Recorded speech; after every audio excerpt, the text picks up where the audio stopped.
hayati John Joseph Pombe Magufuli. Watanzania tunakukumbuka kwa mengi.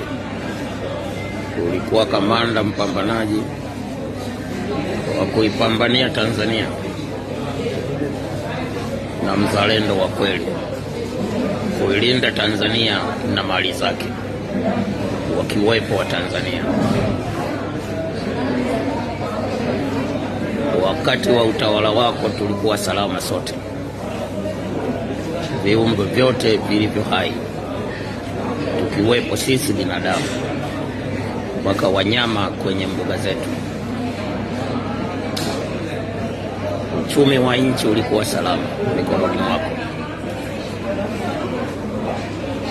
Mwenyezi Mungu ipokee mahali pema peponi roho ya Joseph John Pombe Magufuli, ipumzike kwa amani.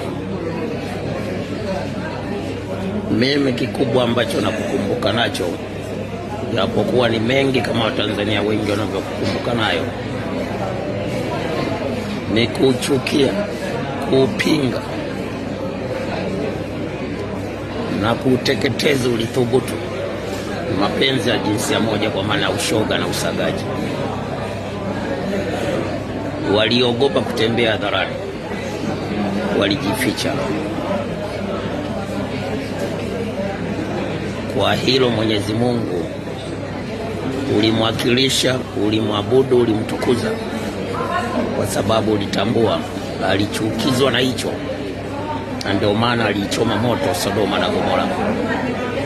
Ukutaka Tanzania iwe Sodoma na Gomora, kwa sababu namtambua Mwenyezi Mungu. Na kama uliishi kwa kumtambua Mwenyezi Mungu, naamini roho yako iko mikononi mwa Mwenyezi Mungu, ikipumzika kwa amani.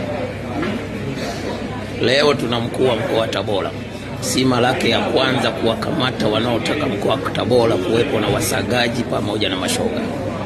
Hongera kwako mkuu wa mkoa wa Tabora. Mwenyezi Mungu akupe afya njema na ulinzi wake bora, ili Tabora isiwe kama Sodoma na Gomora.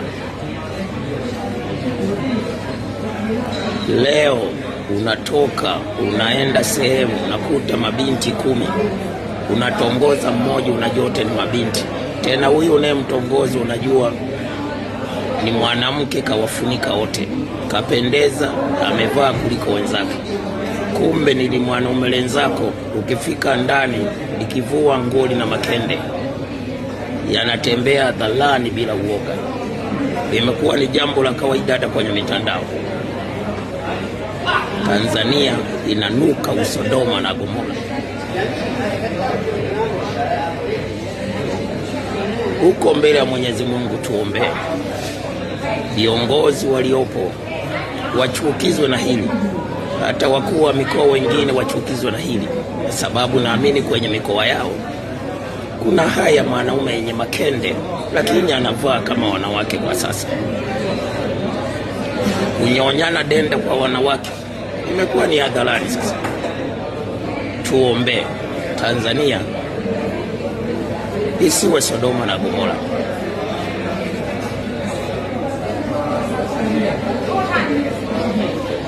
Tuombe John Joseph Pombe Magufuli. Tanzania iache kunuka kinyesi. Imekuwa ni too much sasa. Hata viongozi wa dini hawakemei swala hili, kwa sababu wengi wanafadhiliwa kutoka huko nje. Mashule ya kifahari yanajengwa kwa pesa za hawa wanaotaka tuwe Sodoma na Gomora. Viongozi wa dini sasa si kuamini tena kuachia mtoto wako, tofauti na zamani. Wanasiasa si wa kuamini tena kwenye hili, kwa sababu ya pesa. Mjomba, shangazi, kaka, dada si wa kumwamini tena kumwachia mtoto wako, kumuuza kwa wale waliogewa masharti na waganga, wakilawiti mtoto, wakibaka mtoto wa kike wanapata utajiri, wanawauza kama kawaida, na kesi kuishia majumbani na azifiki mahakamani. John Joseph Magufuli tuombe. Nimeomba nikiamini utatuombea. Pumzika kwa amani, enjoy maisha yako mazuri ya duniani na maisha yako mazuri ya peponi mbinguni.